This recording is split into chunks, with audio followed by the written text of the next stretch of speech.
이제 용산 가족공원이고, 저 멀리 보이는 거는 남산타워입니다. 이쪽이 바로 이촌동 현대맨션 아파트인데요. 네, 여러분 안녕하세요. 문선생입니다. 오늘은 제가 점심시간에 임장을 좀 나왔는데, 오늘 가보려고 하는 아파트는 이촌동 현대맨션 아파트입니다. 여기는 지금 리모델링을 위해서 철거가 진행 중이고요. 750세대가량의 롯데캐슬 르엘, 그러니까 하이엔드 브랜드죠. 프로지오면 서밋, 힐스테이트면 DH, 뭐 이런 식으로 하는 것처럼 여기는 롯데캐슬의 하이엔드 브랜드인 르엘, 그렇게 재탄생한 아파트 단지입니다. 오늘 이 아파트 단지에 대해서 같이 둘러보면서 이촌동에 나타날 변화에 대해서 같이 살펴보도록 하겠습니다. 이촌동 현대맨션 아파트에 대해서 개략적으로 설명해드리면, 현대건설에서 당시 처음 지은 아파트입니다. 압구정 현대아파트보다 먼저 지었던 아파트고요. 이야기하자면 처음에 동부이촌동 부분이 여의도와 동부이촌동 일대로 아파트 문화를 한국에 정착시키기 위해서 정부에서 새롭게 고급으로 지었던 그런 동네이고요. 대표적인 단지가 여의도 시범아파트, 그리고 이촌동의 한강맨션 아파트입니다. 그렇게 고급 아파트들이 들어왔고 부자들이 들어왔는데, 그 전에 마포의 와우 아파트라든가 금화 시민 아파트, 그런 단지들은 다소 서민들이 들어가서 사는 그런 주거 환경이라고 생각해왔던 것이 사실입니다. 그런데 정부는 이제 우리나라가 땅이 좁기 때문에 아파트 문화를 한국에서 정착시키고 싶어 했고, 그걸 위해서 사람들의 인식 개선이 필요했거든요. 이거 서민만이 아니고 정말 고급 주거 단지로서 사람들이 들어가 살만한 곳이라는 걸 보여주기 위해서 대한주택공사, 지금으로 따지면 LH에서 주도적으로 잘 지어보라고 이렇게 구획을 만들어 놓았고, 그걸 통해서 여의도 시범아파트하고 동부이촌동 한강맨션이 지어졌습니다. 한강맨션이 정말 고급 아파트로 지어졌는데요. 사실 현대맨션은 그 당시까지만 해도 현대건설 그룹에서 말하자면 중장비 기계들을 관리하는 그런 공장 부지였습니다. 거기에 이명박 전 대통령이죠, 현대건설의 임원일 당시에 정주영 회장에게 이 부지를 아파트로 개발하는 게 어떻겠냐고 제안했고, 고 정주영 회장께서 그 생각을 받아들여서 아파트 사업을 시작하고 지었던 곳이 바로 이 동부이촌동 현대맨션 부지입니다. 실제로 가봤을 때 정말 이 기차 소리가 크게 났던 것 때문에 촬영에 좀 어려움이 있었고요. 그런 만큼 아직까지는 지하 계획이 없는데 좀 시끄럽긴 합니다. 현대건설 정주영 회장이 이명박 대통령이 아파트를 짓자는 그 아이디어를 받아들였는데요. 그 당시만 해도 현대건설은 당시 국내 최대 건설사로서 경부고속도로와 소양강댐 등을 건설하는 등 대규모 토목공사에 집중하던 회사였는데, 처음으로 아파트 사업에 발을 들임으로써 이촌동 현대맨션 아파트를 성공시키고, 여기에 그 고급 모델을 이제 가져가서 압구정동에다가 짓기 시작한 게 바로 압구정 현대아파트가 되었다고 할 수 있겠습니다. 사실 또 재밌는 얘기를 드리자면, 소양강댐을 지으면서 한강의 수계관리, 즉 물 높이를 관리할 수 있게 됨에 따라서 정주영 회장이 압구정동이 이제 물에 잠기지 않을 걸 알게 되었고, 그 당시에 공유 수면 매립이라는 게 있었습니다. 말하자면 정부는 돈이 없고 가난했기 때문에 그 당시에 이제 민간에서 땅을 파서 간척 사업을 하듯이 거기에 제방을 만들고 그 땅을 쓸 수 있는 땅을 만들어주면 그 땅을 주겠다라는 걸 했는데, 압구정동이 바로 그런 땅이었고, 그래서 현대건설이 그 부지를 가져갈 수 있었다고 합니다. 이렇게 보시면 지금 철거가 상당히 진행 중인 모습을 볼 수 있고요. 집이 비어져 있는 모습을 볼 수 있습니다. 현대맨션이 약 650세대인데요. 롯데캐슬 르엘이 들어오게 되면 750세대가 들어오고, 그러면 일반 분양이 약 100세대 정도가 들어오게 됩니다. 보통 리모델링 아파트는 분양가 상한제를 적용 안 받는 걸로 알고 계신 분들이 많은데, 사실 그렇지 않고요. 30세대가 넘어가는 분양을 하게 되면 리모델링 아파트도 분양가 상한제로 적용을 받게 됩니다. 그렇기 때문에 이 아파트 단지에도 지금 기준으로는 분양가 상한제가 적용될 것이고, 입주는 2025년으로 계획되어 있습니다. 주변 환경으로 보면은 여기 현대맨션 아파트가 있고, 왼편에 동작대교가 지나갑니다. 이 동작대교가 위로 지나가게 되고, 여기 다리를 넘어가게 되면은 신동아 아파트가 있습니다. 신동아 아파트는 조합 설립까지 된 재건축 단지입니다. 열심히 공사가 진행이 되고 있습니다. 이렇게 동부이촌동이 좀 고즈넉한 맛이 있어가지고, 동네가 이촌동을 개발할 때 동부이촌동 같은 경우는 민간 중심으로 개발을 했고, 서부이촌동 같은 경우는 일부는 민간이지만 일부는 토지 임대부 주택이나 이런 식으로 분양을 했기 때문에 지금까지 중산 아파트라든가 이런 데는 재건축이 안 되고 있는 그런 모습이 있습니다. 네, 현대맨션 앞에 있는 이 아파트는 그 유명한 레미안 첼리투스 아파트이고, 이 아파트는 렉스 아파트를 재건축해가지고 1:1 재건축을 했죠. 그래서 50층까지 한강르네상스 사업대에 지었던 아파트이고, 정말 서울의 왼쪽에 있는 고급 아파트이고, 이것과 반대편에서 마주보고 있는 아파트는 성수동의 갤러리아 포레라고 할 수 있겠습니다. 정말 뭐 유명한 연예인분들도 여기 많이 산다고 하는 그런 아파트 단지고요. 이쪽에 뭐 왕궁 아파트, 왕궁 맨션 이런 게 좀 잘 돼 있고, 이거 보시면 현대맨션이 이제 현대건설의 땅이었던 것만큼 여기가 금강 아산병원, 이것도 결국에는 현대그룹의 그런 같은 계열이기 때문에 현대 아산병원 상가들이 이제 잘 위치해 있고요. 여기 보시면 무슨 최근에 그런 거 있었잖아요. 뭐 한강맨션 아파트랑 이 첼리투스 아파트를 같이 찍어놓고는 뭐 서울의 빈부격차 뭐 하는데, 한강맨션 아파트도 엄청나게 비싼 건 모두 알고 계시고, 최근에 한강 아파트는 재건축 초과이익 부담금이 7억 5천이 나왔는데 이번에 개편안으로도 크게 떨어지지 않을 것 같다고 합니다. 그런데 반해서 현대맨션 같은 경우는 재건축 사업으로 돌입하지 않고 리모델링 사업으로 선회해서 2003년부터 추진해 왔고 거의 한 19년 만에 시작이 됐기 때문에 정말 사업을 잘 한 것 같고, 여기도 아파트 상가가 많았는데 무리 없이 잘 되었던 것 같습니다. 이게 시사하는 바가 큰데요. 이 현대맨션 아파트가 잘 되면 일기 신도시에도 이제 재건축보다는 리모델링 사업이 더 많이 될 수도 있고요. 네, 공사 현장입니다. 보시면 다 샤시도 철거돼 있고 짓고 있죠. 그래서 이제 별동 건설 2동을 한다고 하고 있고, 이게 그 안전진단 검사를 하니까 74년도에 준공한 아파트이지만 정말 튼튼하기 때문에 아마 B등급 이상이 나왔기 때문에 리모델링이 가능할 겁니다. 그만큼 현대건설에서 신경 쓰여서 지었던 건물이고, 그렇습니다. 이쪽 보면은 옛날에 일본식 약간 맨션 같은 그런 느낌이 듭니다. 여기 현대맨션이 들어오게 되면 이제 동부 이촌동 레미안 첼리투스와 여기 롯데캐슬 뷰엘이 마주보게 되고요. 그러면서 이촌동에도 두 번째 신축이 탄생하게 되는 곳이죠. 물론 이제 항상 모든 아파트들은 다 신축이었지만 요즘 스타일로 지하주차장이 연결이 되고 커뮤니티 시설이 완비되어 있고 그런 고급 아파트 신축 스타일, 요즘 사람들이 선호하는 그런 아파트 스타일로 될 것 같고요. 근데 이게 2025년에 입주이니까 아마 일반 분양을 언제 할지는 잘 모르겠어요. 뭐 2023년이나 24년에 하려나?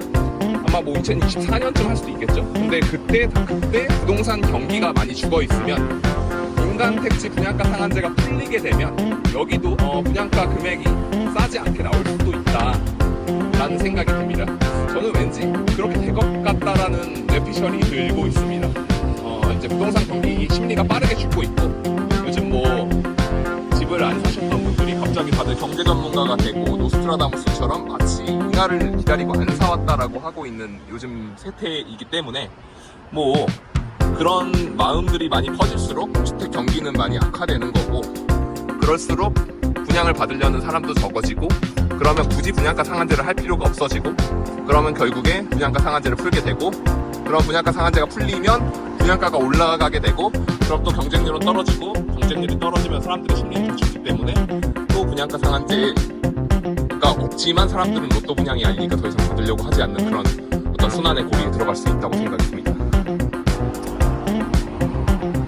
동부 이촌동이 참 좋아요. 이게 서울에서 도시개발이 이루어질 때 약간 이 동네를 정부에서 어떻게 개발을 한 거냐면, 고급 아파트 단지들을 만들면서 사대문 안에 몰려있던 사람들의 수요라든가 이런 것들을 그 밖으로 빼내면서 외곽으로 보냈고, 옛날에 제가 알기로는 동부 이촌동 같은 경우도 침수가 많이 되었던 동네인데 한강 이제 치수 사업, 그러니까 물을 관리하는 그런 사업들이 많이 벌어지고, 그거를 통해서 이 땅을 잘 쓸 수 있게 되니까 평지에 있던 이 땅에 택지 개발을 하듯이 구획을 나누고 계획 도시처럼 개발을 해서 깔끔한 그런 단지들을 만들어냈고, 그런 것들 때문에 동부 이촌동 자체의 그 수준이 여타 뭐 압구정동이나 여의도 같은 그런 수준, 그런 레벨에 있는 동네가 되었다고 생각이 듭니다. 이게 동네가 진짜 좋아요. 옛날에 제가 부동산에 대해서 진짜 모르는데 여기 부동산 사장님하고 이제 임장을 같이 다니면서 제가 이 동네도 깔끔하고 좋네요 막 이런 식으로 이야기를 하니까 사장님이 되게 기가 차하면서 나한테, 이제 제가 와이프랑 그때 임장을 갔었는데 저한테 신랑, 이 동부 이촌동 만만한 동네 아니야 이랬는데, 저는 그때는 잘 몰랐죠. 여기가 그렇게 강남 상구와 휘적하는 그런 유일한 동네라는 거를 잘 모르고 제가 이제 그렇게 말을 하니까 그랬었고, 하나 더 기억에 나는 거는 신분당선 동빙구역이 이제 생긴다고 해서 그게 들어오면은 좋아질까요? 라고 이제 인터넷에 나오는 그런 이야기를 하니까 그게 들어오나? 뭐 좋아지려나? 이러면서 관심도 없는 거예요. 이제 지금 되돌려서 생각해보면 정말 클래스가 있는 동네는 자기네 동네에 무슨 지하철이 들어오는지, GTX라는 게 뭔지도 모르는 동네가 진짜 좋은 동네입니다. 뭐 혹자는 GTX 끌리면 요 동네가 저 동네만큼 좋아지나요? 라고 하면서 서울의 강남이나 용산이나 뭐 이런 데랑 비교를 하려고 하는데, 사실 뭐 용산에 거주하시는 분들이나 삼성역에 사시는 분들이나 삼성역에 사시는 분들은 GTX에 별 관심 없고, 용산에 사시는 분들은 신분당선이 들어오든 안 들어오든 별 관심 없고 다 그런 거거든요. 결국에 그 지하철이나 대심도 고속철도 GTX를 타고 들어오고자 하는 사람들은 이 안쪽으로 빠르게 출퇴근을 편하게 하고 싶기 때문에 그걸 기다리는 거지, 그 말을 반대로 해석해보면 이 동네에 살고 있는 사람은 이미 자기는 출퇴근이 걸어다닐 만큼 편하고 하기 때문에 그 기차가 들어오든 말든 상관이 없다, 이런 이야기죠. 네, 여기 보시면은 와, 여기도 진짜 아파트가 3위 아파트 낡아가지고, 네, 이렇게 걷다 보니까 저기가 바로 재건축 초과이익 부담금을 7억을 넘게 부과받을 걸로 예상이 되는 한강맨션 아파트입니다. 이 한강맨션 아파트는 정말 서울의 초호화 고급 아파트 단지였고요. 그런 것, 지금은 물론 아파트가 낡았기 때문에 사람들이 여기가 그런 아파트였어 라고 생각할 수 있지만, 그 당시는 이 단지가 이 우리나라 사회에 위화감을 줄 만큼 좋은 동네였다고 합니다. 그렇기 때문에 그 당시에 뭐 자가용을 끌면서 집안에 뭐 이태리째 가구를 두고 뭐 어쩌고저쩌고 하는 그런 이야기들이 한국주택유전자라는 그 책에 나오거든요. 그래서 저도 그거를 읽으면서 이 한강맨션이 그 정도의 아파트였구나, 이런 생각이 들었습니다. 근데 뭐 보시면은 어디 일본 도쿄의 그런 약간 오래된 아파트 그런 모양으로 생긴 거를 볼 수 있습니다. 이 동부이촌동이 참 잘 돼 있는 게, 저 보시면 밑에 상가하고 이 아파트하고 잘 어우러지잖아요. 이 고도 쪽으로. 이런 것들이 이제 자녀들이 학교가 끝나고, 내 여기가 바로 신용산 초등학교입니다. 이 초등학교 끝나고 나와서 집에 가는 길에 어른들의 눈이 이미 감시를 하고 있기 때문에 범죄가 일어나기 어렵고, 그런 것들이 생활 수준이 좋아지는, 즉 여기 보도를 이용하는 시민들의 눈이 가장 뛰어난 CCTV 효과를 갖게 되기 때문에 이 동네의 도시 설계가 굉장히 잘 됐다고 볼 수 있고요. 이런 모델로 신도시를 좀 건설해 보려고 만든 곳이 은평 뉴타운 아파트인데, 사람들은 이제 잘 그게 받아들이지 못하는 부분들이 있던 것 같습니다.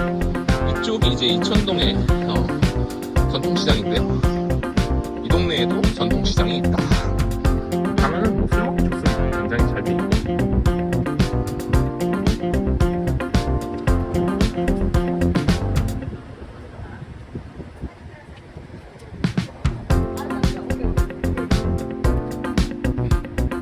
계곡도 있고, 이촌 종합시장이라고 되어 있죠. 이촌 종합시장 뒤에 보이는 아파트는 한가람 아파트입니다. 그러면 여타 뭐 어디 지방의 그런 도시와 같은 모습을 갑자기 보여주고 있는데요.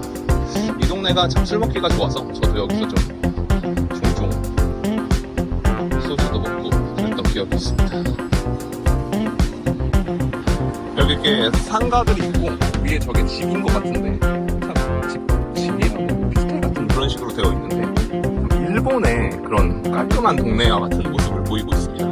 여기 동부이촌동에도 원래는 그 리틀 도쿄 이런 식으로 해서 일본인 분들이 많이 살았었는데, 상암동으로 거기 이제 일본인 학교가 이전하고 하면서 그쪽으로 많이 옮겨갔다고 합니다. 그래서 실제로 여기 버스 타고 오면은 방송이 버스에서 갑자기 일본어가 나옵니다. 여기 한가람 아파트고요. 한가람 아파트가 아주 대단지여가지고 이렇게 구획을 나눠가지고 동들이 배치되어 있습니다. 그래서 당근이나 이런 걸 하러 올 때 잘 구분해가지고 찾아와야지, 안 그러면 되게 많이 걸어야 하는, 띵띵 돌고 그랬던 기억들이 있습니다. 네, 이 동네가 서울에서 이렇게 찾아보기 어려운 어디 경기도 분당이나 평촌 같은 그런 신도시처럼 이렇게 구획이 잘 나눠져가지고 깔끔하기 때문에 이렇게 지어진 동네들이 뭐 대충 목동, 노원, 대치, 그리고 여의도, 동부이촌동 이 정도겠죠. 그러니까 집값이라는 게 거품이다 어쩐다 하는데, 그런 말씀하는 분들 중에서도 결국에는 다들 좋은 집 살고 싶어 하는 거는 공통점이거든요. 그리고 좋은 집을 싸게 살고 싶어 하는데, 집값이 내린다고 전세로 살고 뭐 반전세로 살고 이런 것도 다 이해는 하는데, 그런 시기도 있는 거고, 모르는 시기도 있는 거고 이런 거기 때문에 뭐 그런 초자연적인 현상 앞에서 괜히 분노를 하고 내 말이 맞았네, 내가 내린다고 했지 않느냐, 혹은 야 이거 모른다고 하는 게 맞지 왜 이걸 내린다고 하냐, 이런 이야기를 하는 것 자체가 무슨 의미가 있나 싶습니다. 그런다고 내 자산이 늘어나고 줄어드는 것도 아닌데요. 이촌역은 정말 뭐랄까 일본의 되게 진넉한 그런 동네 같아요. 네, 이렇게 임장을 마치고 동부 이촌동 시티파크의 러러라는 중식당에 왔습니다. 탕수육과 짜장면이 해서 13,000원인데요. 굉장히 저렴한 세트라고 할 수 있고, 탕수육이 좀 좋은 게 요즘 찹쌀 탕수육으로 이제 가짜 탕수육 같은 게 유행을 하는데, 여기는 이제 정말 옛날에 우리가 먹던 그런 밀가루 탕수육이라서 맛있고, 짜장면도 잘 먹고 왔습니다. 좀 깔끔하고 정갈해서 좋았던 것 같고요. 임장이라는 게 이렇게 우리 삶에 그냥 녹아있는 거라고 생각을 하기 때문에 앞으로도 이런 영상 종종 찍어 올리도록 하겠습니다. 오늘도 수고하셨습니다.